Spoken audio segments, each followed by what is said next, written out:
ते चरणारविन्दम् वंशी विभूषितकरानवनीरनाभा पीताम्बरादरुणबिम्बफलाधरोष्ठा पूर्णेन्दुसुन्दरमुखादरविन्दनेत्रा कृष्णात्परं किमपि तत्त्वमहं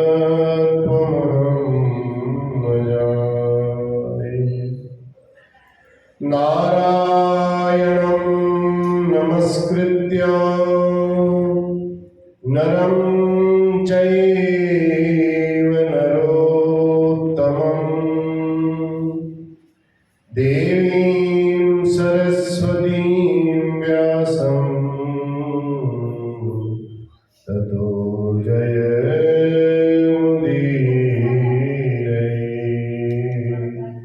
सीतानाथसमारम्भां श्रीरामानन्दार्यमध्यमाम् अस्मदाचार्यपर्यन्तां वन्दे गुरुपरम्पराम्।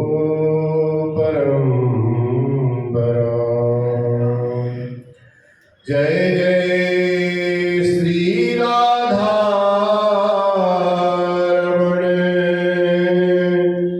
जय जय नवल किशोर, जय गोपीचित चोर प्रभु, जय जय माखन चोर, जय जय माखन चोर। बोलवा के बिहारी लाल की जय, श्री भागवत भगवान की जय।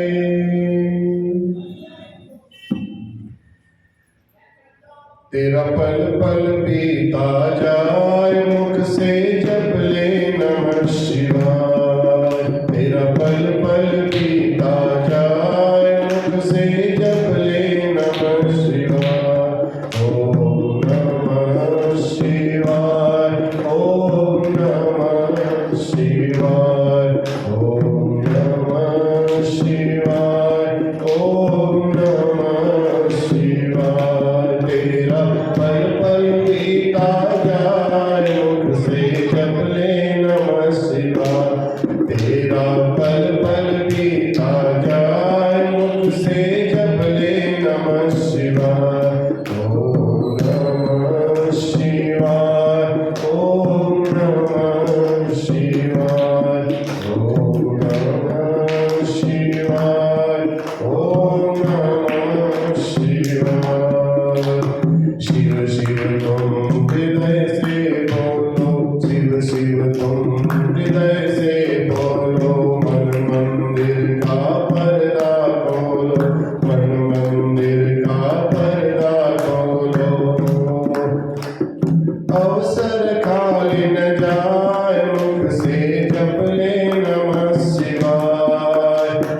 अवसर खाली न जाए मुख से जप ले नमः शिवाय। तेरा पल पल बीता जाए मुख से जप ले नमः शिवाय। तेरा पल पल बीता जाए मुख से जप ले नमः शिवाय। ये दुनिया पंछी का मेला, समझो उड़ जाना है अकेला। ये दुनिया पंछी का मेला, समझो उड़ जाना है अकेला। तन मन साथ न जाए मुख से जप ले नमः शिवाय। तेरा तन मन साथ न जाए मुख से जप ले नमः शिवाय। ओम नमः शिवाय, ओम नमः शिवाय, ओम नमः शिवाय,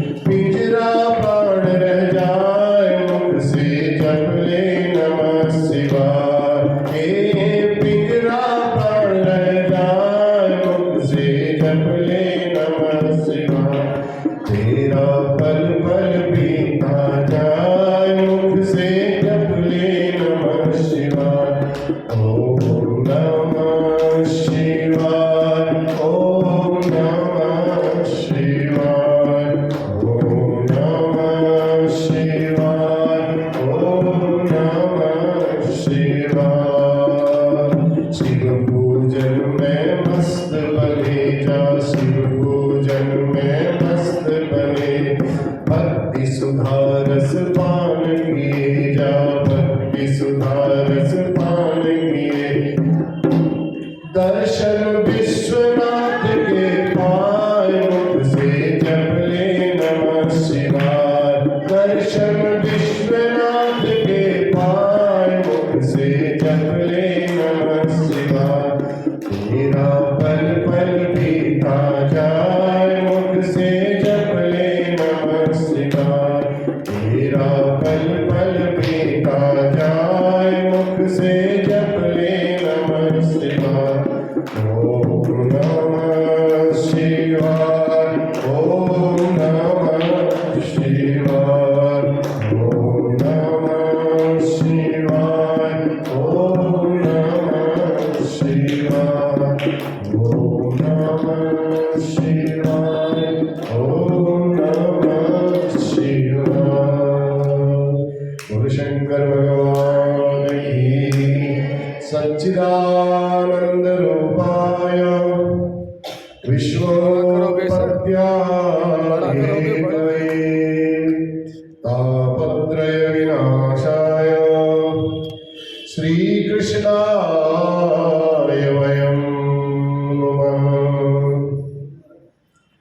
यं प्रव्रजन्तमनुपेदमपेदकृत्यं द्वैपायनो विरहकातरया जुहावः। पुत्रेति तन्मयतयास्तर्वोऽभिनेदुं स्तं सर्वभूतहृदयं मुनिमानतोऽस्मि। स्तं सर्वभूतहृदयं मुनिमानतोऽस्मि।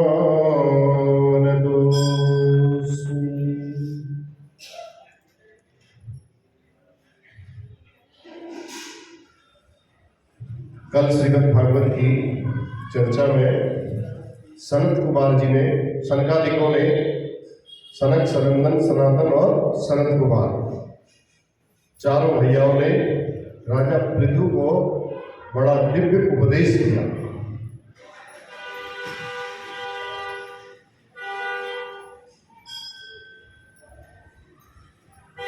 तब मैत्रेय जी विदुर जी को कहते हैं, यही राजा पृथु के वंश में एक राजा हुए, उनका नाम था प्राचीन बरही। क्या नाम था? प्राचीन बरही। उच्चारण भी शुद्ध होना चाहिए। तो प्राचीन बरही नाम के जो राजा थे, बहुत बड़े भारी कर्मकांडी, बड़े बड़े यज्ञ करवाते थे।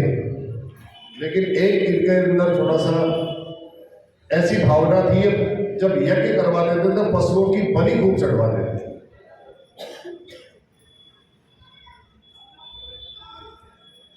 हिंसात्मक यज्ञ करते थे। नारद जी महाराज ने एक दिन आए उनके पास, प्राचीन बरही के पास, कहा राजन, जितने पशुओं का तुम बलिदान कर चुके हो, ऊपर नजरें उठा करके देखो। प्राचीन बरही ने जब ऊपर नजरें उठा करके देखा, जैसे ही नारद जी ने कहा ऊपर दृष्टि डालो, जैसे ही देखा जितने पशुओं की बलि आज तक प्राचीन बरही चढ़ा चुके थे, सब उनको आंखें फाड़ करके देख रहे थे। तुम आओ और आज जैसे ही तुम इस मृत्युलोक से आओगे, वैसे ही हम तुम्हें बदला देंगे। सब आंखें फाड़ फाड़ करके देख रहे थे, घूर रहे थे राजा की तरफ।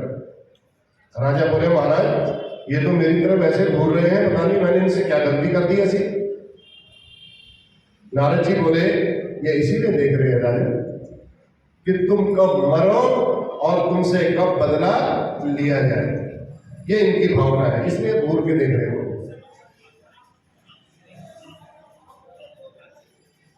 अब बेचारे प्राचीन बरही महाराज घबरा गए। कहा, महाराज ये तो वैदिक विधान है, पशुओं की बलि चढ़ाना तो वेदों में लिखा हुआ है। कर्मकांडी ब्राह्मणों ने ही ऐसा ही कहा है, और जैसा कहा हमने वैसा ही किया महाराज, इसमें हमारी क्या गलती है? नारद जी कहते नहीं, गलत बात, ये शास्त्रों का तुमने गलत अर्थ निकाल दिया। शास्त्रों में लिखा है अहिंसा परमो धर्म, हिंसा नहीं करनी है, अहिंसा होनी चाहिए, बिना मारपीट वाला कोई यज्ञ होना चाहिए। जो अहिंसा परमो धर्मो कहने वाला वेद कोई हिंसा करने का आदेश कैसे दे सकता है? नारद जी कहते हैं प्राचीन वर्ग, यदि शास्त्रों में हिंसा की बात लिखी है तो वो हिंसा की बात इसलिए लिखी है, वो निवृत्ति परक है, प्रवृत्ति परक नहीं है। उसको हमेशा करना है ऐसा नहीं है, तुम्हारी उस प्रवृत्ति को छुड़ाने के लिए, कभी कभी उस निवृत्ति के लिए। उस उदाहरण सुनो, निवृत्ति परक है हिंसा। कभी कभी शास्त्रों में लिख दी है कि हिंसात्मक पशु बलि चढ़ानी चाहिए, वो क्यों लिखी है? तो निवृत्ति परक है, वो प्रवृत्ति परक नहीं है। उदाहरण के लिए किसी आश्रम में अब एक चले गए कोई महाराज, कहा महाराज हमें आश्रम में रख लीजिए, हम जो आश्रम में सेवा होगी हम आश्रम में सेवा करते रहेंगे, और हमें आश्रम में रहने का बहुत मन है, घर से बहुत बैराग है महाराज।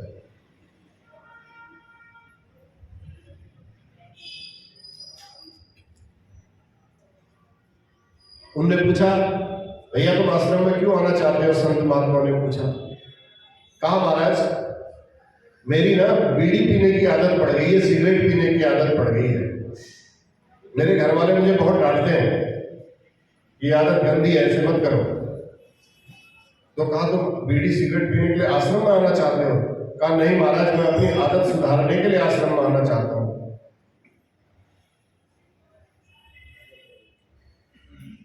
तो उन्होंने बोला भैया आश्रम में तो धूम्रपान बिल्कुल निषिद्ध है, आश्रम में धूम्रपान नहीं होता है।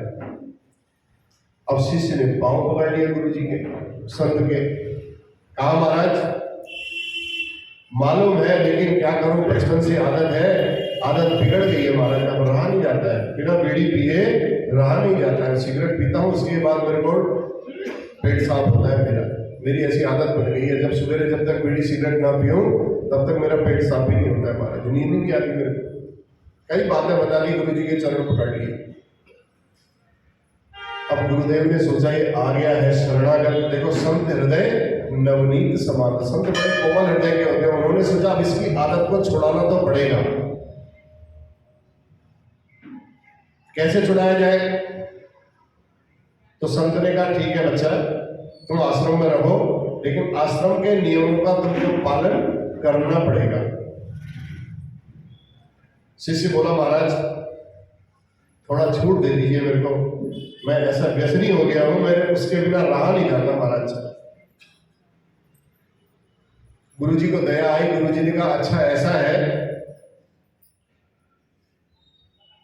तुम हमें वचन दो, जो हम बोलेंगे तुम वही करोगे। कहा महाराज बिल्कुल हम आपके वचनों के अनुसार ही चलेंगे इस आश्रम में। कहा तुम्हें छूट है, तुम रविवार के दिन 7 दिन होते हैं, तुम 6 दिन छोड़ करके एक दिन रविवार का दिन तुम्हें देंगे हम, तुम रविवार के दिन आश्रम से बाहर जाकर के बीड़ी पी सकते हो। शिष्य खुश हो गया, उसने कहा महाराज ये बात तो बिल्कुल सत्य है, अच्छा लगा, मैं अवश्य आपके आश्रम में सब नियमों का पालन करते हुए आपके आश्रम में रहूंगा। अब गुरुदेव ने छूट इसलिए देनी पड़ी कि वो बात को मान नहीं रहा था कि महाराज मेरी लत ऐसी पड़ गई है, मैं बिना बीड़ी पिए सिगरेट पिए रह ही नहीं सकता। अब गुरुदेव ने चलो 6 दिन तो छूटेंगे ना, एक दिन के चक्कर में 1 दिन की छूट दे दूंगा, कम से कम 6 दिन तो इसके छूटेंगे। बच्चा बड़ा खुश कि संत महाराज ने, हमारे गुरु जी ने आदेश दे दिया है कि सप्ताह में 1 दिन बीड़ी पियोगे। अब सप्ताह में 1 दिन रविवार का दिन जब आए उसका बड़ा इंतजार करे बेचारा, 6 दिन तक उसको ऐसी तलब लगी रहती थी, ऐसी तलब लगी रहती थी, वो परेशान। रविवार जैसे ही आए, रविवार के दिन वो इतनी बीड़ी पीता था, इतनी सिगरेट पीता था, अपना तो पीता ही था और दूसरे जितने लोग थे उनको भी पिलाता था। सबको कहने लगा सुनो सुनो आज रविवार है और हमारे गुरुदेव ने बोला रविवार के दिन तुम बीड़ी पिया करो। बात को बड़े ध्यान से सुनो। अब जितने उसके वहां आश्रम में लोग आए वो कहे हैं गुरुजी ने बोला रविवार के दिन, हाँ उसने बोला पक्का गुरुजी ने मेरे को बोला है रविवार के दिन बीड़ी पिया करो। अब किसी ने पूछा भैया कहीं लिखा है? उन्होंने बोला लिखा नहीं है, मेरे गुरुजी ने मेरे को बोला है, बस मैं तो इतना जानता हूँ गुरुजी ने अपने मुंह से बोला है, स्वयं बोला है, मुझे पता है। अब गुरुजी ने तो तेरी आदत बंद करवाने के लिए बोला था, उस बात का तुमने गलत अर्थ निकाल करके ऐसा दुष्प्रचार कर दिया कि गुरुजी ने बोला है कि रविवार के दिन बीड़ी पीने से बहुत अच्छा होता है, बीड़ी पिया करो। अर्थ का अनर्थ कर दिया। गुरुजी ने बोला कि जो तेरी प्रवृत्ति हो गई है वो प्रवृत्ति से निवृत्ति हो जाए। इसलिए शास्त्रों में लिखा है कि पशु हिंसा, यदि तुम्हारा मांस खाने का कभी यदा कदा मन हो जाए, रोज तो तुम ऐसे हिंसात्मक यज्ञ करोगे नहीं, कभी कभी अगर तुम्हारी इच्छा हो जाए साल में एक आध बार तुम पशु की बलि चढ़ा करके उस अपनी तलब को पूरी कर सकते हो। उसको तुमने प्राचीन बरही राजा ने अपना संस्कार बना लिया। उसने बोला नहीं, शास्त्रों में ऐसा लिखा हुआ है। परोक्षवादी वेदोयम बालानाम अनुशासनम। वेद भगवान बिल्कुल परोक्षवादी हैं।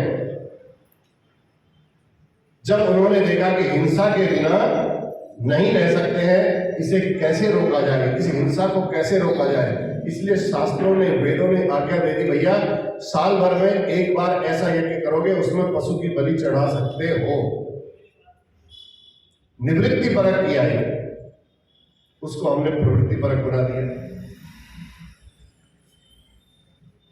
अब हिंसा करनी है, अमुक यज्ञ अमुक समय में पशु का बलिदान करो, कोई मांस खाने के लिए या पशु का बलिदान करने के लिए ऐसा नहीं बोला था। जब इतना बड़ा यज्ञ होगा तो एक आध पशु की कभी बलि चढ़ा दी तो तुम्हारी जो कभी प्यास है वो प्यास बुझ जाएगी। तुम्हारी आदत लत जो लगी है मांस खाने की वो छूट करके एक दिन का तुम भी कभी कभी इंतजार करोगे, धीरे धीरे करके तुम छोड़ दोगे उसको। उतने बड़े यज्ञ तुमसे हो नहीं पाएंगे और तुम्हारी वो आदत छूट जाएगी। ये शास्त्रों का कहना था। इसलिए शास्त्रों में कहीं कहीं बलि का समर्थन किया है। अब जो हिंसा प्रेमी थे उन्होंने तो इस बात को अपना प्रमाण पत्र बना लिया। क्या प्रमाण पत्र बनाया कि भैया जब यज्ञ करोगे तो यज्ञ में पशु की बलि चढ़ेगी ही चढ़ेगी। गुरुजी ने बोला है रविवार के दिन बीड़ी पीनी है तो सारा ढोल बजा करके प्रचार कर दिया जी गुरुजी ने बोला था रविवार के दिन बीड़ी पीनी ही पीनी है, चाहे कुछ हो जाए, जिसको नहीं पीनी है वो भी पिए। तो प्रमाण पत्र नहीं बनाना है उस बात। इसलिए वेदों का अधिकार हमारे शास्त्रों ने सबको नहीं दिया कार्य। इसीलिए नहीं दिया कि अर्थ का कहीं अनर्थ ना कर दे। परोक्षवादी वेदोयम बालानाम अनुशासनम। अल्पज्ञ प्राणियों ने सांगोपांग वेद का अध्ययन तो किया नहीं, शास्त्रों का अध्ययन तो किया नहीं, बस थोड़ा सा एक शब्द पकड़ लिया और अपने मतलब की बात लगी उस बात को पकड़ करके ढूंढ लिया, उसके तात्पर्य के अर्थ को उसका तात्पर्य न समझे बिना, उसके अर्थ को न समझे बिना उस अर्थ का अनर्थ करना प्रारंभ कर दिया। टीवी डिबेट में भी ऐसी बहुत बातें होती है। अब एक जगह लिखा था वेद पढ़ना पाप है। अब एक सज्जन टीवी डिबेट में दिखाने लगे, ये देखो तुम्हारी पुस्तक में लिखा है वेद पढ़ना पाप है। अब हमारे भी मन में आया वेद पढ़ना पाप है, भैया ऐसे शास्त्रों में लिखा है, बात तो सही कह रहे हैं तो दिखा रहे हैं। अब सब आगे पीछे कोई देख नहीं रहा है, क्यों लिखा है, कैसे लिखा है, बात को जाना नहीं, समझा नहीं, सबको दिखाई पड़ रहा है भैया वेद नहीं पढ़ने, वेद पढ़ना पाप है लिखा है। एक सज्जन टकरा गए उनसे, उन्होंने कहा भैया कहाँ पर लिखा दिखाइए। उन्होंने कहा ये देखो, अपने हाथ से किताब पकड़े और ऐसे दिखाए। उन्होंने बोला किताब मेरे को दे दीजिए, मैं जरा एक बार देखना चाहता हूँ कहाँ पर लिखा है और कैसे लिखा है। अब समझदार व्यक्ति के पास गया, उसने देखा वेद पढ़ना पाप है। अब वेद पढ़ना पाप है, यहाँ पर लिखा वेद पढ़ना पाप है। उसने आगे पन्ना पलट करके देखा, उसमें लिखा था वेद पढ़ना पाप है अशौच अवस्था में। अब हमने अपने मतलब की बात को ले लिया और आगे जो सारी बात लिखी थी, जो वाक्य पूर्ण था, उसको हमने नहीं लिया। इसलिए अर्थ का अनर्थ न हो जाए, इसलिए अल्पज्ञ लोगों से भी वेद डरते हैं। जो सचमुच है वो सचमुच दिखाया नहीं और अपने मतलब का जो था उसको लेकर के दुष्प्रचार शुरू कर दिया। इसलिए भड़कावे में किसी के नहीं आने की आवश्यकता है। आधी अधूरी बात, आजकल एडिटिंग करने का जमाना है, आधी अधूरी बात काट करके सुना देते हैं, ऐसा ऐसा लिखा है कि तुम्हारे सनातन धर्म में ऐसा लिखा है। उस बात का सारे शास्त्रों का अध्ययन, इसका प्रमाण कहीं वाल्मीकि रामायण में मिल जाएगा, वाल्मीकि रामायण का प्रमाण कहीं किसी और पुराण में मिल जाएगा। तो सारे शास्त्रों का अध्ययन जब करोगे तब जाकर के उस बात की जड़ में, उस बात की गहराई में हम पहुंच सकते हैं। तो लोगों को दिग्भ्रमित न किया जाए, इसलिए वेद पाठ का अधिकार सबको नहीं दिया। जिसका तमाम लोगों ने इस अर्थ का अनर्थ ना कर दे, इस भाव से शास्त्रों ने कहा भैया वेद को वही पढ़ेगा जो सांगोपांग वेद पढ़ने के लिए तटस्थ रहे, उसके मन में भाव रहे कि मुझे वेदों का अध्ययन करना ही करना है। एक अध्याय पढ़े, 2 अध्याय पढ़े, उसके बाद छोड़ दिया और जो फिर समझ में नहीं आया आधी अधूरी बात को बोलना प्रारंभ होता है। तब मैत्रेय जी कहते हैं विदुर जी महाराज अब तो प्राचीन पर ही घबरा गए। जब ये सारी बात बताई नारद जी ने प्राचीन पर ही को, भैया तेरे को घूर करके देख रहे हैं, उदाहरण दे करके समझा दिया नारद जी ने, ऐसे ऐसे घूम रहे हैं, तूने तो गलत कर दिया, अर्थ का अनर्थ कर दिया। शास्त्रों में ऐसे थोड़ी लिखा था कि पशु की बलि चढ़ानी चाहिए, तूने तो लय धनातन यज्ञ करते गया और तू यज्ञ बलि चढ़ाते गया। अब वो तेरे को घूर के देख रहे। अब क्या होगा? प्राचीन पर ही घबराए। नारद जी ने कहा ध्यान दीजिए, अब हम उनको एक बहुत बढ़िया कहानी सुनाते हैं। थोड़ा सा कहानी सुनना आप भी ध्यान दे करके, है बड़ी अच्छी कहानी, थोड़ा सा ध्यान देना उस कहानी में। नारद जी प्राचीन बरही को ये कहानी सुनाते हैं। नारद जी कहते हैं 2 मित्र थे, एक का नाम था अविज्ञात, दूसरे का नाम था पुरंजन। अविज्ञात और पुरंजन 2 मित्र थे। दोनों ही मित्र बड़े घनिष्ठ मित्र थे, घनिष्ठ सखा थे, आपस में मित्रता बहुत अच्छी थी उनकी। एक दिन पुरंजन के मन में आया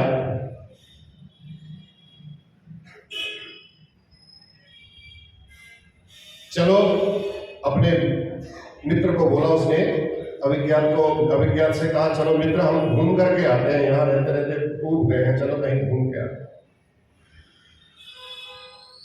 अविज्ञात ने कहा भैया तुम जाओ, तुम्हें घूमना है तो हमें तो यही आनंद आता है, हम कहीं नहीं जाने वाले, और तुमको जहां घूमना है तुम घूम के आ जाओ, हम अपने घर में ही बने हैं, लेकिन जल्दी घूम करके तुम आ जाना। पुरंजन बोला ठीक है, मैं अकेला चले जाता हूँ, जल्दी आ जाऊंगा, आप चिंता मत करना। अविज्ञात को बोला ऐसे। अविज्ञात कौन है? ये आत्मा है। और पुरंजन कौन है? ये जो शरीर है हमारा जीवात्मा, इसके अंदर जो आत्मा है वो क्या है? अविज्ञात। और पुरंजन क्या है? ये शरीर है। आगे बताएंगे इसकी पूरी डिटेल, कहानी सुनो। पुरंजन बोला ठीक है भैया मैं तो घूमने निकल गया। दोनों मित्र थे पहले, आत्मा और परमात्मा दोनों एकदम घनिष्ठ मित्र थे। निकल गया पुरंजन घूमने के लिए, विश्वास दिला करके गया ठीक है भैया मैं बिल्कुल आपको भूलूंगा नहीं, जल्दी लौट करके आ जाऊंगा। अब लाखों शहर उसने घूम डाले, परंतु उसका मन किसी शहर में लगे ही ना। इधर से उधर जा रहा है, उधर से उधर जा रहा है। अचानक उसको एक 9 दरवाजे का शहर मिल गया। 9 दरवाजे का, जब लाखों शहर घूमते घूमते घूमते एक 9 दरवाजे का नगर जब उसके समीप आया तो वो नगर उसको बड़ा अच्छा लगा, बड़ा सुंदर था। उसके अंदर वो प्रवेश कर गया। उस 9 दरवाजे के नगर के अंदर जैसे ही उसने प्रवेश किया, और प्रवेश करते ही सामने एक सुंदरी सी कन्या उसके सामने उपस्थित हो गई। सुंदरी कन्या जैसे ही सामने आई तो पुरंजन उस कन्या के निकट आकर के बोला देवी जी नमस्कार, प्रणाम, आपका परिचय क्या मैं जान सकता हूं? तो वो कन्या कहने लगी मैं इस शहर की पूरी मालकिन हूं, जो तुम ये 9 दरवाजों के शहर में नगर में आए हो, इस नगर की मैं मालकिन हूं। इस शहर में बिना मेरी इच्छा के एक भी पत्ता नहीं हिलता है। और ये मेरे 10 सैनिक हैं, मेरी आज्ञा के अनुसार काम करते हैं, 10 के 10। इनका एक सेनापति मैंने बना रखा है, एक सेनापति है जो इन 10 सैनिकों को संभालते रहता है। और 5 फण का एक नाग है, जो नाग मेरे साथ रहता है और जो इस शहर की दिन रात रखवाली करने में लगा हुआ रहता है। और अभी तक उनको कन्या कहती है मेरा विवाह नहीं हुआ है, मैं अकेली इस राज्य में रहती हूँ, मुझे पता भी नहीं, मेरे माता पिता का मुझे कोई पता नहीं है, मुझे किसने जन्म दिया और मैं कहाँ आई हूँ, मुझे इस बात का कोई पता नहीं, मैं इस राज्य की अकेली मालकिन हूँ। पुरंजन को लगा कि भैया ये तो बहुत बड़ी मालकिन है, ये तो अकेली और मैं भी अकेला। बढ़िया, दोनों का मन मिल गया और दोनों ने, पुरंजन ने कहा देवी तब तो हमारा विवाह हो जाए तो ज्यादा अच्छा है। तो दोनों ने एक दूसरे के साथ विवाह कर लिया। विवाह हो गया, दोनों एक दूसरे को पसंद करने लगे। अब तो पुरंजन अपनी पत्नी के प्रेम में इतना आसक्त होता चला गया, इतना आसक्त होता चला गया, पुरंजनी रोवे तो पुरंजन भी रोवे, पुरंजनी खेलने जाए तो पुरंजन भी खेलने चले जाए, पुरंजनी दौड़ने लगे तो वो भी दौड़ने लग जाए। क्वचित गायति गायन्त्याम, वो कभी गा रही है तो पुरंजनी गा रही है तो पुरंजन भी गा रहा है। क्वचित गायन्ति गायन्त्याम रुदत्याम रुदति क्वचित, कभी वो रो रही है तो ये भी रोने लग जा रहा है, इतना प्रेम। क्वचित हसन्त्याम हसती, कभी वो हंस रही है तो ये भी हंसने लग जा रहा है, इतना प्रेम करने लगा। तो क्रीड़ा मृग की तरह पुरंजन और पुरंजनी एक दूसरे के संकेतों पर नाचने लगे। पुरंजनी जैसे संकेत करती थी वैसे वो नाचते रहता था। एक दिन की बात, जरा नाम की एक कुरूप कन्या जिससे विवाह की बात करती वही भाग जाता उसके सामने से, वो जरा नाम की कन्या को देख करके। और एक चंडवेग नाम का जो गंधर्व था, राजा था वहां का, वो चंडवेग नाम के राजा ने कहा, देवी राजा के पास जाकर के बोली भैया मैं संसार की सबसे बड़ी पीड़ित हूं, जिसके पास शादी करने के लिए जाती हूँ वही मेरे को देख करके भाग जाता है, जिसके पास मैं जाती हूँ मेरे को देखना ही नहीं चाहता है, शादी की तो बात छोड़ो मुझे देखना ही नहीं चाहता है। वो जरा देवी बोली। तब उस चंडवेग ने कहा, गंधर्व जो था राजा था, उसने कहा देवी तुम दुखी मत हो, हम तुम्हारी सहायता करेंगे, हमारे पास 360 काली गंधर्वियां हैं और 360 गोरे गोरे गंधर्व हैं, ये सारी सेना हमने तुम्हें सौंप दी है, इनमें से जो तुमको पसंद आता है तुम उसके साथ विवाह रचाओ। यदि कोई भागने की कोशिश करेगा तो हमारे सैनिक तुरंत पकड़ करके तुम्हारे हवाले कर देंगे उसको, सब तुम्हारे सहायक हैं। और ये मेरा एक छोटा भाई है प्रज्वाल, इसे भी अपने साथ रखो, मैं तुम्हें अपनी बहन बनाए देता हूं। प्रज्वाल या मम भ्राता तुम चले भगिनी हो, तुम मेरी बहन हो गई। यहां से अब तो जरा देवी बड़ी प्रसन्न हो गई। सारी सेना को लेकर के वो जब घूमने के लिए निकली तो उसकी दृष्टि पुरंजन पर पड़ गई। जरा देवी की दृष्टि किस पर पड़ी? पुरंजन पर पड़ी। अब पुरंजन को पाने के प्रयत्न में वो उस 9 दरवाजे की पुरी में जैसे ही प्रवेश करने की सोचने लगी, प्रवेश करने लगी, तो पुरंजन की जो पुरी थी उसके जो 10-11 जो सैनिक थे उन्होंने खूब विरोध किया, नहीं अंदर नहीं आना, अंदर नहीं घुसने देना है। सैनिक रक्षा करते थे वहां, तो उन सैनिकों ने हमला बोल दिया। पुरंजन महलों में सोए पड़े थे और उन्हें यह पता ही नहीं चला कि शहर पर कब हमला हो गया। जो उस जरा देवी के साथ जो सैनिक थे उन सैनिकों ने उसके नगर पर हमला बोल दिया। अब पुरंजन को पता ही नहीं चला, कुछ भी पता नहीं चला। भयंकर युद्ध हुआ। पुरंजन के जो 10-11 सैनिक थे वो सब मारे गए। कहा 360 गंधर्वियां, 360 गंधर्व वो उसके जरा देवी के साथ और इसके 10 सैनिक और एक उनका सेनापति 11, ये मारे गए। 5 फन का जो नाग था वो नाग भी घायल होकर के भाग गया और महलों में जरा देवी ने पुरंजन को बंदी बना लिया। अब पुरंजन रोया, हाय अब मैं क्या करूं, कहां जाऊं, हाय हाय करके। अब वो अपनी किसके लिए रो रहा है? अपनी पुरंजनी के लिए रो रहा है। मेरी पुरंजनी तो मेरे बिना खाती भी नहीं थी, पानी भी नहीं पीती थी, अब वो कैसे खाना खाएगी, अब वो कैसे जिएगी, अपनी पुरंजनी के लिए वो रोने लगा। तो पुरंजनी के प्रेम में दीवाना होकर के उसने अपने प्राणों का त्याग कर दिया। अंते यावती सागति, अंत में जैसी पिक्चर खींच जाएगी ना, तभी तो फोटो खींचते समय बोलते हैं स्माइल करो। आजकल तो जी पता नहीं कैसे करते हैं, ऐसे भी करते हैं। अब वो जैसी फोटो क्लिक होगी बिल्कुल आपको फिर दिखाई वैसी देगी, रास्ते जब पिक्चर निकल करके आएगी तो वैसी दिखाई देगी।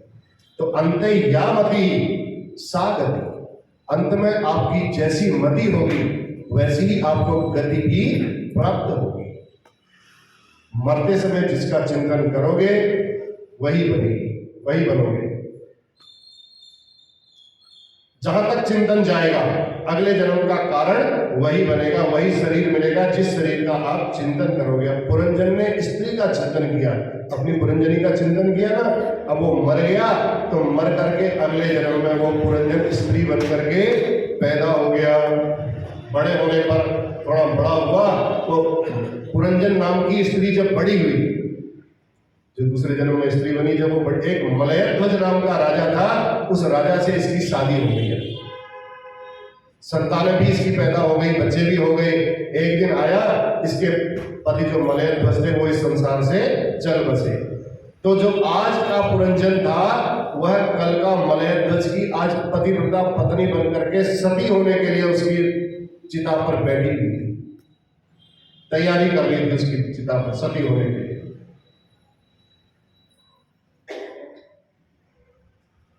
अब जैसे ही वहां सती होने के लिए चिता का, तो अभिज्ञात जो जिससे पूछ करके मित्र दो थे जो इनके, अभिज्ञात को आया कि मेरे मित्र को घूमते घूमते बहुत समय हो गया है, अभी तक लौट करके नहीं आया, चलो देखो कहाँ गया है। तो अभिज्ञात को याद आई कि पुरंजन घूमने गया है, तो घूमता ही रह गया, कहीं घूमते ही न रह जाए, चलो ढूंढते हैं। तो वह ब्राह्मण का वेश बना करके अभिज्ञात जब आया, देखा हमारा मित्र तो ये सती हो रहा है, पुरंजन था और ये स्त्री होकर के सती हो रहा है आज। बड़े दुख की बात है। पूछा उसने, भैया आप कौन हो? उस स्त्री को पूछा जो सती होने जा रही है। किसने पूछा? अभिज्ञात ने पूछा। आवाज लगाई, क्यों भैया, कैसे हो, किसके साथ सती हो रहे हो? वो स्त्री रूप जो पुरंजन था वो बोला, तुम कौन हो, तुम्हें शर्म नहीं आती है? तुम मुझे मित्र बोलते हो, मैं एक पतिव्रता स्त्री हूं, अपने पति के दुख में मैं उनके वियोग में उन्हीं के साथ सती होने जा रही हूं और तुम मुझे मित्र बोल रहे हो? कौन हो तुम? मैं तुम्हें नहीं पहचानती, तुम्हें शर्म नहीं आती है, तुम मुझको अपना मित्र कहते हो? मैंने अपने पति के अतिरिक्त आज तक किसी की तरफ देखा नहीं सर उठा करके। ब्राह्मण बना जो अभिज्ञात था अब वो हंसने लगा, कहता है, वाह भैया, तुम तो पूरे पतिव्रता बने बैठे हो और मुझे बिल्कुल तुम भूल गए। मैं तेरा पुराना मित्र अभिज्ञात हूं। याद कर, हम और तुम कितने आनंद के साथ मानसरोवर के तट के मानसरोवर के हंस बन करके वहां घूमते थे। तू घूमने निकल गया था उस बीच में और मैं वहीं रहा था, तू मुझे भूल गया। बचपन की घटनाएं 1 2 3 ऐसे करके याद दिलाई तो अचानक उसको याद आया। उसने कहा, हाँ बात तो बिल्कुल सही कर रहे थे, एक बार की बात याद आ गई मुझे। मैं तेरे से पूछ करके आया था, घूमने निकला था। जैसे स्मरण आया, अभिज्ञात को पहचान गया और दोनों मित्र बड़े प्रेम से फिर गले मिले और आनंद के साथ सारा प्रपंच छोड़ करके पुनः अपने घर में जाकर के विश्राम करने लगे। अब देवर्षि नारद ने जब प्राचीन बरही को कहा, भैया कथा सुनी, कुछ समझ में आया? नहीं महाराज, कथा सुनने में तो अच्छी लगी लेकिन समझ में कुछ नहीं आया। सुनाई आपने, लेकिन सुनते सुनते अच्छी लगी, समझ में कुछ नहीं आया, हासिल 0। तब नारद जी हंसने लगे। नारद जी कहते हैं, सुन। प्राचीन बरही को बोले, इस रहस्य को समझाया, कहा एक जीवात्मा और परमात्मा ये एक शाश्वत सखा है। अब सुनिए बड़े ध्यान से। हमारे अंदर जो आत्मा बैठी है भगवान का स्वरूप है और हमारा जो ये शरीर है ये पुरंजन है, ये आत्मा अभिज्ञात है। ये शाश्वत सखा है दोनों। और जीवात्मा का नाम है पुरंजन और परमात्मा का नाम है अविज्ञा। पुरंजन का मतलब हो गया पुरम जनयति इति पुरंजना। ये जीव अपने कर्म के अनुसार अनेक पुरियों में घूमते रहता है, अनेक योनियों में घूमते रहता है, भटकता रहता है, इसलिए इसका नाम है पुरंजन। एक बार जीवात्मा परमात्मा से कहने लगा, बोला भगवान हे प्रभु, मुझे इस संसार में जाने की इच्छा है, मैं घूमना चाहता हूं। उन्होंने कहा कोई बात नहीं बेटा, जाओ घूमो, लेकिन जाना जा रहे हो तुम अपने घर से जा रहे हो, घूमने के लिए जा रहे हो। देखो हम कभी घूमने जाते हैं, शिमला चले जाते हो, मसूरी चले जाते हो, या कहीं और भगवान के तीर्थाटन करने के लिए जाते हो, हरिद्वार चले जाओ, बनारस चले जाओ। शांति तभी मिलती है जब अपने घर लौट करके आते हैं, चाहे वहाँ 4 दिन रहो, 1 हफ्ता रहो, 10 दिन रहो। जो शांति मन की मिलती है वो अपने घर में आकर के जब बैठते हैं, आराम से लेटते हैं, तब जाके शांति मिलती है। वहां उनके बिस्तरों में उतनी शांति नहीं मिलती। उन स्थानों पर सब घूमने में बड़ा आनंद आता है, सब कुछ लगता है, लेकिन मन की शांति अपने घर में वो सूखी रोटी खाने में आनंद आता है। प्रेम से घूमो। जीवात्मा ने, परमात्मा ने जीवात्मा को बोला कि तुम जाओ, संसार में जाओ, प्रेम से जाओ, खूब घूमो, लेकिन हमें भूलना मत। अगर हमें भूलोगे तो फिर मामला गड़बड़ा जाएगा। जीव बड़े विश्वास के साथ जब इस संसार में आता है तो भगवान को वचन दे करके आता, प्रभु भूलूंगा नहीं, एक बार बस माँ के गर्भ से निकाल दे, कभी नहीं भूलूंगा। देखो 7 जन्मों का स्मरण रहता है माता के गर्भ में उस जीव को, उस जीवात्मा को। परमात्मा से प्रार्थना करता है बस एक बार संसार में आ जाऊं, मैं बहुत कष्ट तो मैंने भोग लिए यहाँ, बस संसार में एक बार आ जाऊं और उसके बाद मैं भी सुखदेव महाराज की तरह तुरंत भाग जाऊंगा संसार को छोड़कर। अब परमात्मा को वचन दे करके आता है। परमात्मा ने कहा बेटा भूल मत जाना, जाओ घूमने जाओ। आप तो मेरे अभिन्न हृदय हो महाराज, आपको मैं कैसे भूल सकता हूँ। बड़ी बड़ी बातें करता है जी। तो हम सब ये पुरंजन जो जीव हैं, ये पुरंजन बन के घूम रहे हैं। अब लाखों शहर कौन कौन से घूम डाले? ये 84 लाख योनियां जो है, लाखों शहर है। इसमें कोई चींटी, मच्छर, ये सब छोटे छोटे शहर हो गए, और हाथी, घोड़े, और बड़े बड़े जो जानवर हैं ये बड़े बड़े शहर हो गए। ठीक, तो इन शहरों में सब मिला करके हम 84 लाख योनियों में भटक रहे हैं। ये पुरंजन जो है 84 लाख शहरों में घूमता रहा। घूमते घूमते इसके मन को शांति नहीं मिली। कभी इस योनि में पटका जा रहा है, कभी उसी योनि में पटका जा रहा है, कभी उसी योनि में पटका जा रहा है, परेशान हो गया। अब हाथी हो गया, 84 लाख योनियां हो गई। घूमते घूमते फिर उसके बाद उस पुरंजन को जब वो भटक गया, बहुत परेशान हो गया, तो उसको 9 दरवाजे वाली एक नगर मिला। 9 दरवाजे वाला शहर, नगरी नहीं, नगर। 9 दरवाजे वाला नगर क्या मिला? सबसे अच्छा लगा, ये 9 दरवाजे की जो नगर है वो ये पूरा मानव शरीर है हमारा। इस शहर को देखते ही उसका मन बड़ा प्रसन्न हो गया। 9 चित्र है इस शरीर के अंदर, इसलिए इस शरीर को 9 दरवाजों वाला शहर बोला। इस शरीर को देख बड़े भाग मानुष तन पावा, सुर दुर्लभ सब ग्रंथनि गावा। मनुष्य शरीर बड़ा दुर्लभ है, इसको देख के तो देवता लोग भी बड़े प्रसन्न हो जाते हैं। तो पुरंजन को भी जब ये 9 द्वार वाला शहर मिला तो बड़ा प्रसन्न हो गया। ये सबसे सुंदर शहर है। जो ही उसने नगर में प्रवेश किया, पुरानी कहानी को भी स्मरण करते जाना, जैसे उसने 9 दरवाजों के शहर में, नगर में प्रवेश किया तो उसका परिचय एक सुंदरी से हुआ था। तो वो ये सुंदरी कौन है? हमारी बुद्धि देवी। बुद्धि देवी से उसका परिचय हुआ। पूरे शहर में इस बुद्धि का चलावा चलता है। बुद्धि कहती है उठ, तो उठ करके हम चले जाते हैं। बुद्धि कहती चलो कथा हो रही है, मंदिर में चलते हैं। बुद्धि कह रही यहाँ कथा भी सुननी थी, वहाँ कालका मंदिर में कुछ आज भेंटें चल रही, माता की भेंटें होने वाली है, तो मन वहीं चले जाता है, शरीर भी वहीं पहुंच जाता है। तो पुरंजन जैसा कहता है, पुरंजनी जैसी कहती है, वैसे ही पुरंजन भी करता है। उसी के साथ उठ कह रहा है तो उठ रही है, उठ कह रही है तो उठ रहा है, बैठ कह रही है तो बैठ रहा है। तो जैसे पुरंजन कर रहा है, पुरंजनी कर रही है, ऐसे ही पुरंजन भी करता जा रहा है। ठीक, और पूरे शरीर में इस देवी का चलावा है। और 5 तो 10 सैनिक कौन कौन है? 5 ज्ञानेंद्रियां और 5 कर्मेंद्रियां। इन इंद्रियों का जो स्वामी है वो कौन है? मन, सेनापति। मन कहता है इधर को चलना है, तो सब ज्ञानेंद्रियां भी उधर, कर्मेंद्रियां भी उधर, सब उधर। तो सेनापति के बिना सैनिक काम करते नहीं है, इसलिए हमने सेनापति बनाया है। और सेनापति की उपस्थिति बहुत आवश्यक है, तब सैनिक जितने भी होते हैं बड़े व्यवस्थित कार्य करते हैं। तो पंच प्राण वायु, प्राण अपान व्यान उदान और समान, ये 5 फण वाला नाग है। शरीर में वायु चल रही है ना, ये हमारी 24 घंटे निगरानी कर रहा है, हमारी सेवा में लगा हुआ है 5 फण वाला नाग। सांस चल रही है तभी तक तो जीवित है हम। तो वो देवी ने बोला ये 5 फण वाला जो नाग है ये बिल्कुल 24 आवर्स सेवा करता है, यहाँ चौकीदार है, हमेशा सावधान रहता है। अगर श्वास कभी भी थोड़ा रुक जाए तो शहर की व्यवस्था सारी चरमरा जाती है, हमारा ये जो पूरा शहर है। अब पुरंजनी रोवे तो पुरंजन भी रोवे। इस शरीर में बुद्धि से हमारा संबंध हो गया और बुद्धि ने जैसा कहा उसके वैसे ही दास बन गए। बुद्धि ने जैसा कहा वैसे दास बने। और अब जैसे बता ही दिया, कथा सुननी है तो आ गए, कथा छोड़नी है तो चले गए, नाचना है तो नाचने भी लग गए। बुद्धि ने कहा नहीं तू भी गाएगा, गाने भी लग गए। तो पुरंजनी के कहते जैसा पुरंजनी कहे ऐसा पुरंजन करता जाता था।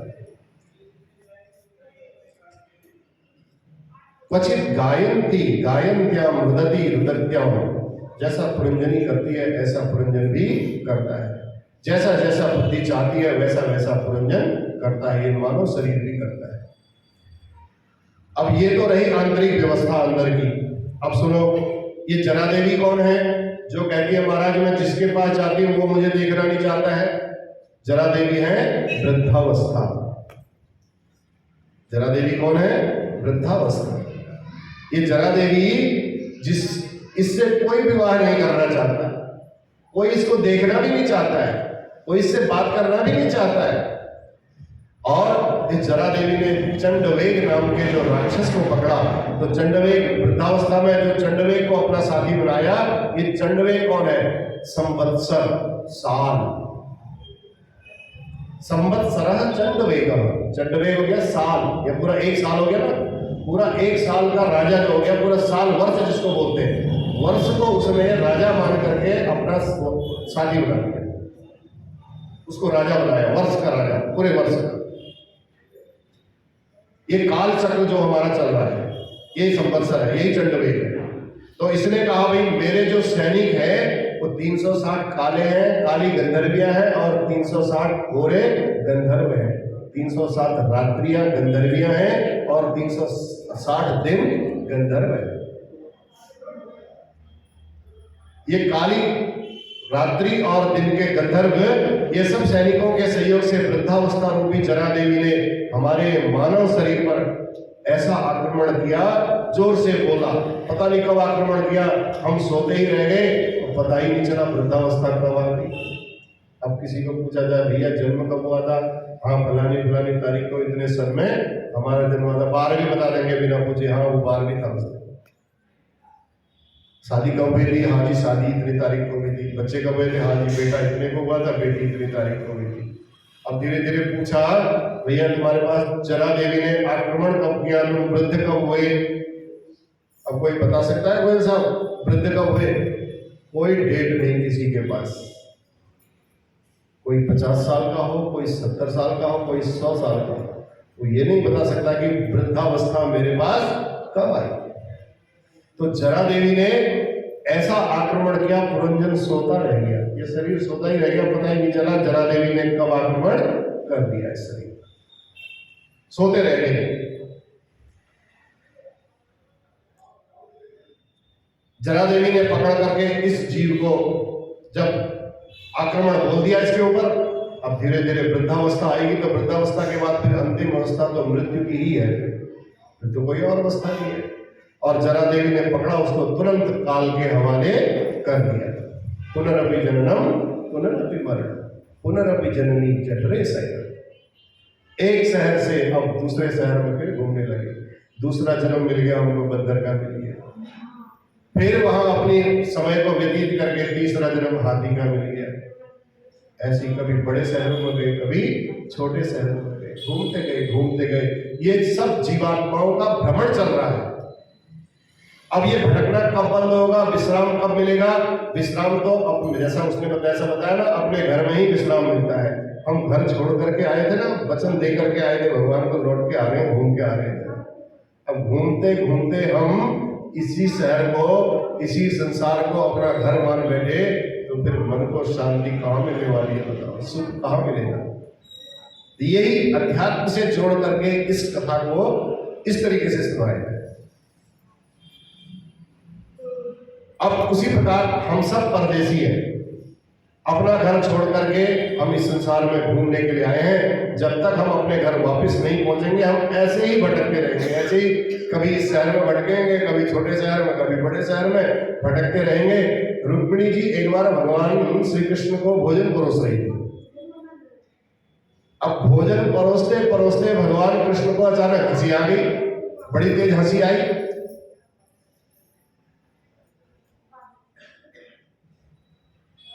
रुक्मिणी जी को जब कृष्ण भगवान को हंसी आई तो रुक्मिणी ने पूछा, महाराज भोजन परोसते परोसते क्या कोई गलती हो गई क्या मेरे से?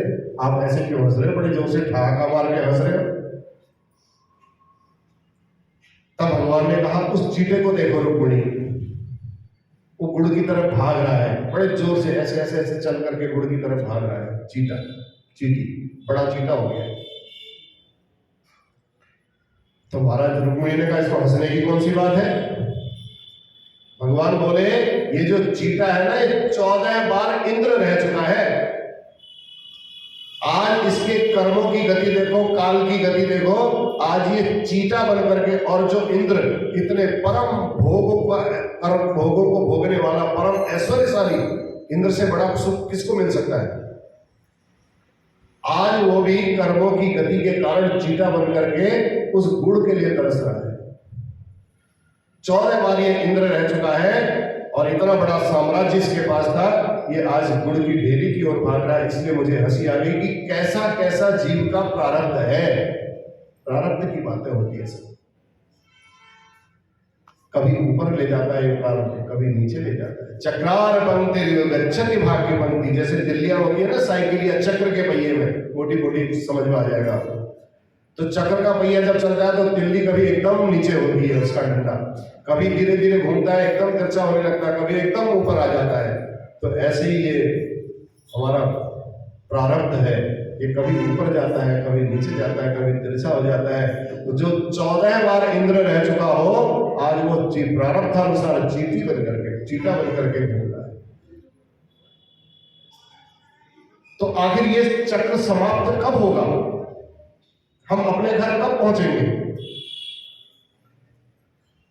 पुराना मित्र अविज्ञात जब ब्राह्मण बन करके आया और उसने हाथ पकड़ करके समझाया, मित्र मैं तेरा मित्र हूं, ये शास्त्र, ये वेद, ये ज्ञान हमें बार बार समझाता है, मित्र बन करके आता है हमारा। अरे मूर्ख, तू फिर भटक रहा है? तू तो वचन दे करके आया था, पहचान नहीं रहा मेरे को? तू और मैं साथ साथ ही तो घूमते थे।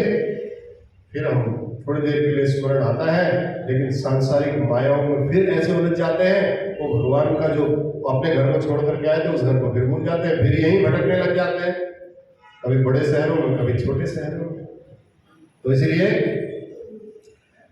ऐसे जीव जब भगवान पर खूब द्रवीभूत हो जाए, भगवान की कथा सुनते सुनते जब द्रवीभूत हो जाते हैं, तो तब लगता है भगवान को कि चलो अब इसको अपने घर ले जाना चाहिए। तब प्रभु प्रसन्नता पूर्वक उस जीव के सम्मुख सदगुरु के रूप में प्रकट होते हैं। कोई न कोई तो आपको समझाएगा ही समझाएगा ना। तो परमात्मा कभी प्रकट सामने होकर के ये नहीं कहते, भाई मैं भगवान हूं, आओ मेरी पूजा करो। कभी भगवान परमात्मा ने ऐसा नहीं कहा किसी को। वह परमात्मा स्वयं सदगुरु के रूप में आकर के जीव को आत्मबोध कराता है। माया के ओ पुजारी, आगे की कुछ खबर है, इस घर से और बढ़कर एक दूसरा भी घर है। तो ईंट पत्थरों का जो ये मकान है, उसी को घर क्यों बनाए बैठा है भैया? जिस घर से तो घूमने निकला था उस घर को तो बिल्कुल भूल गया। फिर कोई सदगुरु मिले, उन्होंने तुझे आत्मबोध कराया और तब जीवात्मा उस परम तत्व को समझ सका। इसलिए सदगुरु भगवान कौन है? कृपा की मूर्ति परमात्मा की आज जो कृपा की मूर्ति है परमात्मा है, वही आज हमारे सामने सगुण विग्रह बन करके विराजमान है। साक्षात पर ब्रह्म है, जिसे आत्मबोध है। ईश्वर के पुत्र तो हम सभी हैं, परंतु कमी कहाँ है? हम शेर के बच्चे हैं। शेर का बच्चा जब कभी भेड़ के साथ चले जाता है, शेर ने बच्चे को पैदा किया, किसी भय के कारण वो भाग गई वहां से। भेड़ आए तो भय के कारण बच्चा वहीं छूट गया। अब वो बच्चा भेड़ों के साथ घूमते घूमते घूमते अपने जो आत्मशक्ति थी, आत्मबल था, उस आत्मबल को वो भूल जाता है। वो भी बकरियों की तरह, भेड़ों की तरह वो भी मिंगियाने लगता है, मैं करने लगता है, लड़ना झगड़ना वो सब भूल जाता है। अब क्या होता है, एक दिन हम भी ऐसी अपनी जिंदगी में मैंने ये किया, मैंने वो किया, ऐसे करके इस जगत में फंसे हुए हैं हम भेड़ बन करके। तो ये अजा नाम बकरी का भी होता है, अजा नाम माया का भी होता है, दोनों नाम है। बकरी का भी एक ने एक दिन मैं कर दिया तो उसका गला काट दिया जाता है। ऐसे ही माया भी है, एक दिन इसके आगे भी ये भी मृत्यु रूपी तलवार लेकर के हमारा गला काट देती है। तो बकरी का भी गला कटता है इस माया रूपी मृत्यु का भी, ये माया भी मृत्यु रूपी ग्रास बन जाती है। तो सजाती जो सिंह था, वो जो शेर का बच्चा था, वो बछड़ों के भेड़ों के बीच में जो रह गया था, तो एक दिन कोई ऐसा ही शेर आ गया वहां। शेर ने देखा लगता तो है शेर का बच्चा जैसा, और ये बिल्कुल डर रहा है, उनकी तरह भाग रहा है। उसने उसको समझाया, उसने इधर आ, तू शेर का बच्चा है, तो यहाँ कहाँ भेड़ों के साथ बकरियों के साथ यहाँ घूम रहा है, चल मेरे साथ। लगाई उसने छलांग, तो पीछे से जो बच्चा था उसने भी छलांग लगाई। उसको अपने आत्मबल का ज्ञान हो गया, उसने अरे बाप रे, मैं इतनी लंबी छलांग लगा सकता हूँ। तो ये परमात्मा भी हमें इन ग्रंथों के माध्यम से, सदगुरु के माध्यम से उस आत्मबोध का ज्ञान कराते रहते हैं। भैया तू शेर का बच्चा था, तू भूल गया, तू भेड़ों के इस संसर्ग में रह करके तू भूल गया अपने उस आत्मबल को। तू अपने उस आत्मबल को जागृत कर।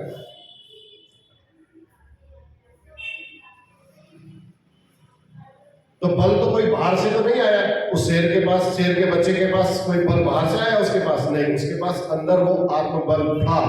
उसको जगाने के लिए उसी का सजातीय शेर आया और उसने उसके उस आत्मबल को जगा दिया। तो कहने का भाव ये है, जैसे सजाती बनराज ने सिंह के उस बल को याद दिलाया, तो उसी प्रकार हम भी चेतन अमल सहज सुख राशि, ईश्वर अंश जीव अविनाशी, हम भी तो ईश्वर के ही अंश हैं, शेर के ही तो बच्चे हैं हम भी। तो हमें भी तो वो चीज याद होनी चाहिए ना, अपना आत्मबल याद होना चाहिए। बाहर से भगवान की कृपा से बल थोड़ी आएगा, भगवान ने बनाया ही हमको अपना अंश है। ईश्वर अंश जीव अविनाशी। तो इसलिए माया में फंस करके हम ये सब भूल जाते हैं। तो सदगुरु भगवान वो है जो अपने स्वरूप में हमें फिर स्थित करा देते हैं। ब्रह्मविद ब्रह्मेव भवति, ब्रह्म तत्व का बोध जिसे हो जाए वो साक्षात ब्रह्म स्वरूप हो जाता है। और जो परमात्मा को जान ले वह परमात्मा के ही सदृश हो जाता है। ऐसा सामर्थ्यवान गुरु जब हमें प्राप्त होता है, मिलता है, स्वरूप को जागृत करता है, हमारे बोध कराता है, हमें ज्ञान कराता है। ये प्रपंच जब हमसे धीरे धीरे धीरे करके छूटने लगता है और वास्तविक घर की याद आने लगती है, फिर दुनियादारी का जो एक घूमना है ये बंद करके हम अपने घर की राह में चल पड़ते हैं। इसी प्रकार देवर्षि नारद ने पुरंजनोपाख्यान के माध्यम से प्राचीन बरही राजा को वास्तविक ज्ञान का साक्षात्कार करवाया कि वास्तविक ज्ञान क्या है, पुरंजन को बताया। तो कैसा जीवात्मा है, देख। प्राचीन बरही को जब कराया तो प्राचीन बरही ने अपने उस स्वरूप को पहचान लिया तुरंत, और पहचान करके वो हिंसा मार्ग से निवृत्त हो गया। अब उसने फिर हिंसा करना बंद कर दिया तुरंत। अंत में परम पद का अधिकारी बना और इन्हीं के इन्हीं प्राचीन बरही के 10 बेटे हुए प्रचेतागण, जिन्होंने तपस्या करके हरि को भी प्रसन्न किया और हर को भी प्रसन्न किया, विष्णु को भी प्रसन्न किया और शंकर जी को भी प्रसन्न किया, दोनों को प्रसन्न किया। इन वृक्षों की कन्या थी वार्क्षी, तो वार्क्षी से इन प्रचेता गणों का विवाह हुआ और दक्ष जैसे प्रजापति पुत्र को इन्होंने जन्म दिया। फिर दक्ष को अपना राज्य सौंप करके ये सब प्रचेतागण भी तपस्या करने के लिए चले गए। मार्ग में नारद जी से इनकी भेंट हुई और नारद जी से पूछ लिया। प्रचेतागणों ने कहा, महाराज आपसे भेंट हुई, बहुत अच्छा लगा, आप कृपा करके ये बताइए, जल्दी से बताइए भगवान कैसे प्रसन्न होते हैं। ज्यादा हम लोगों के पास समय नहीं है क्योंकि 8 भी बजने वाला है, बज गया है, ठीक, तो जल्दी से बताइए। प्रचेतागणों ने भी यही प्रश्न किया, जल्दी से बताओ महाराज कि भगवान जल्दी कैसे प्रसन्न हो गए हैं चुटकी बजाते ही। तब नारद जी ने 3 सूत्र दिए, कहा इन 3 सूत्रों को तुम जीवन में उतार लो, प्रभु बहुत जल्दी तुम्हारे अंदर प्रसन्न हो जाएंगे। खाली श्लोक सुना देता हूं, व्याख्या कल आपको श्रवण कराएंगे ठाकुर जी की कृपा से। दयया सर्वभूतेषु संतुष्ट्या येन केन वा सर्वेन्द्रियोपशांत्या च दुश्चिंत्यासु जनार्दन। 3 काम, 3 सूत्रों को आप अपने जीवन में बांध लो, भगवान की पूरी कृपा हो जाएगी और भगवान जल्दी से जल्दी प्रसन्न हो जाएंगे। तुम्हें आत्मबोध हो जाएगा, अपने जो शेर का जो स्वरूप था, जिस घर से तुम लौट करके आए थे, भगवान का जो अंश था, उस अंश का स्मरण हो जाएगा। आप जागृत हो जाओगे, अपने तेज का याद, बल का याद आ जाएगा। इस प्रकार प्राचीन बरही का सारा मोह दूर कर दिया नारद जी ने, ऐसा दिव्य उपदेश दे करके। बलवा के बिहारी लाल की जय, श्री भागवत भगवान की जय। जय जय नारायण नारायण हरि हरि, भजो नारायण नारायण। मेरी झोपड़ी के भाग आज खुल जाएंगे, राम आएंगे। मेरी झोपड़ी के भाग आज खुल जाएंगे, राम आएंगे। राम आएंगे आएंगे, राम आएंगे, राम आएंगे आएंगे, राम आएंगे। मेरी झोपड़ी के भाग आज खुल जाएंगे, राम आएंगे। राम आएंगे तो अंगना सजाऊंगी, राम आएंगे तो अंगना सजाऊंगी। दिया जला के दिवाली में मनाऊंगी, दिया जला के दिवाली में मनाऊंगी। मेरे जन्मों के पाप सब कट जाएंगे, राम आएंगे। मेरे जन्मों के पाप सब कट जाएंगे, राम आएंगे। राम आएंगे आएंगे, राम आएंगे, राम आएंगे आएंगे, राम आएंगे। मेरी झोपड़ी के भाग आज खुल जाएंगे, राम आएंगे। राम झूलेंगे तो झूला मैं झूलाऊंगी, राम झूलेंगे तो झूला मैं झूलाऊंगी। मीठे मीठे गीत गा के मैं सुनाऊंगी, मीठे मीठे गीत गा के मैं सुनाऊंगी। मेरी जिंदगी के सारे दुख कट जाएंगे, राम आएंगे। मेरी जिंदगी के सारे दुख कट जाएंगे, राम आएंगे। मेरी झोपड़ी के भाग आज खुल जाएंगे, राम आएंगे। मैं तो रुचि रुचि भोग